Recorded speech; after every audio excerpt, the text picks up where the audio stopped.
BJP का जो झूठ का बुलबुला था वो टूट गया।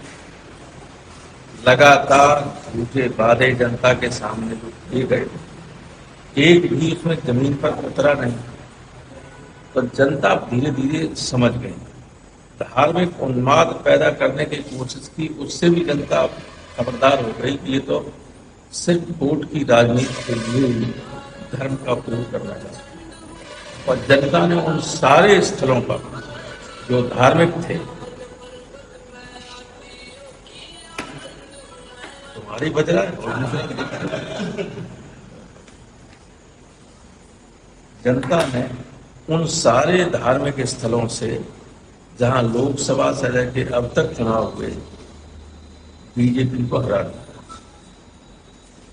अयोध्या से लेकर रामेश्वरम तक जहां जहां राम गए, अयोध्या, सीतापुर, चित्रकूट और दक्षिण से नासिक से होते हुए रामेश्वरम तक कोई भी ऐसी इंपॉर्टेंट जगह नहीं है जहां भगवान राम ठहरे हों, गए हों और बीजेपी जीती। कोई जगह नहीं। अब कल जो है बद्रीनाथ में की, अब तो उत्तर से दक्षिण तक भगवान राम ने बीजेपी को स्वयं नकार दिया, क्योंकि मर्यादा पुरुषोत्तम राम कभी नहीं चाहते कि उनके नाम का दुरुपयोग, उनके नाम पर धार्मिक ध्रुवीकरण किया जाए और लोगों में मारपीट की जाए। ये कभी वो पसंद नहीं कर सकते। जितना चला उतना चल गया। अब तो उनकी कोप का भाजन इन्हें होना पड़ेगा। इन्होंने कर्नाटक में बजरंगबली का दुरुपयोग करना चाहा, तो कर्नाटक में बजरंगबली ने टांग तोड़ दी।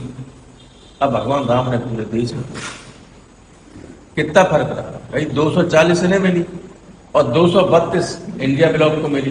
कोई फर्क था? अगर थोड़ा सा व्यवस्था ठीक हो गई होती, प्रशासन का दुरुपयोग नहीं हुआ होता, तो कबीला अकेले उत्तर प्रदेश से ही हरा दिया होता।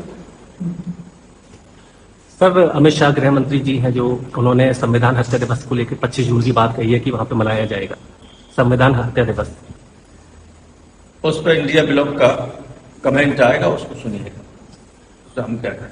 उत्तर प्रदेश में भी अब 10 सीटों पे उपचुनाव होना है, कैसी तैयारी है? कितनी सीटों पे जीतेंगे? सारी सीटें जीतेंगे। 13 में 11 जीते, कल 2 ही तो जीती बीजेपी। उत्तर प्रदेश की 10 में 10 जीते।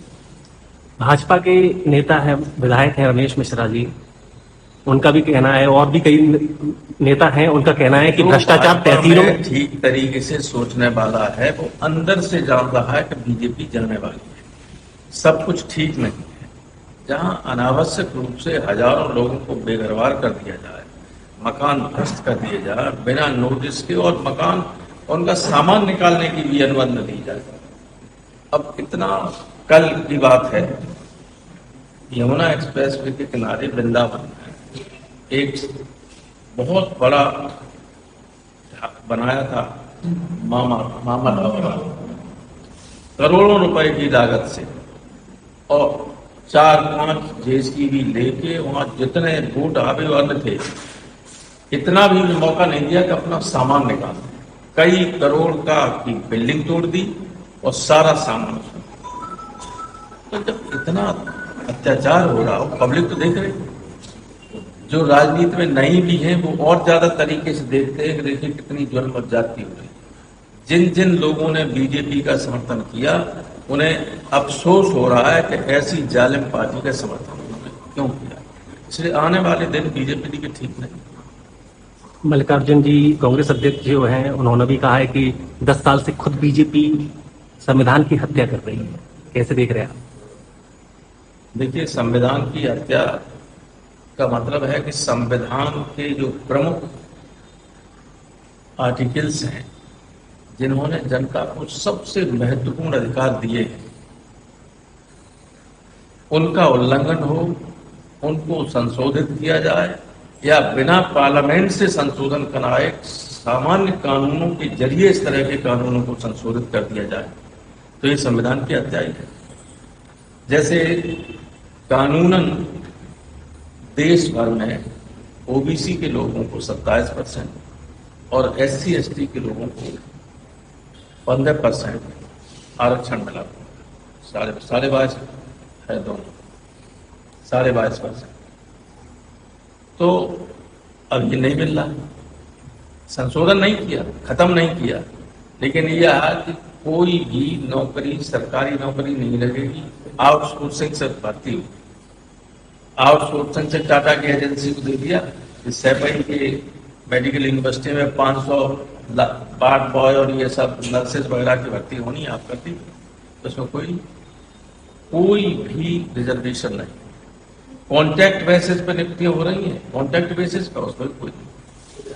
और सरकारी कंपनियां बेच दी सब, प्राइवेट। सबसे ज्यादा नौकरी रेलवे देती थी, इंडियन एयरलाइंस देती थी, एयर इंडिया, और सरकारी संस्थाएं देती थी, सब इन्होंने बेच दी। तो जो प्राइवेट हो गई वो रिजर्वेशन कर दिया। तो जो मंशा संविधान के हिसाब से थी, विशेष अवसर के सिद्धांत थी कि जो पिछड़े हैं, जो दलित हैं, जो सदियों से शोषित और पीड़ित रहे, उनको विशेष अवसर दिए जाए, वो आरक्षण के जरिए दिए जाए। संविधान की मंशा थी, उससे विपरीत सब हुआ। तो संविधान की हत्या तो रोज करते हैं। मौलिक अधिकार सबसे इंपॉर्टेंट। मौलिक अधिकारों में यह है जीवन का अधिकार, आर्टिकल 20 और 21। उसमें है किसी व्यक्ति की जिंदगी को कानून की प्रक्रिया के अलावा लिया नहीं जा सकता। हमारे यहाँ लोग जेल में मार दिए जाएं, बाहर मार दिए जाएं, पुलिस की कस्टडी में मार दिए जाएं, कहीं विधि सम्मत प्रक्रिया का पालन हुआ? कहीं नहीं। तो जो सबसे महत्वपूर्ण है संविधान का, सबसे महत्वपूर्ण, जीवन से ज्यादा व्यक्ति के जीवन में कोई महत्वपूर्ण चीज नहीं, उसको जो है ये जब चाहे तब उसका उल्लंघन कर रहे हैं। तो संविधान की हत्या तो लगा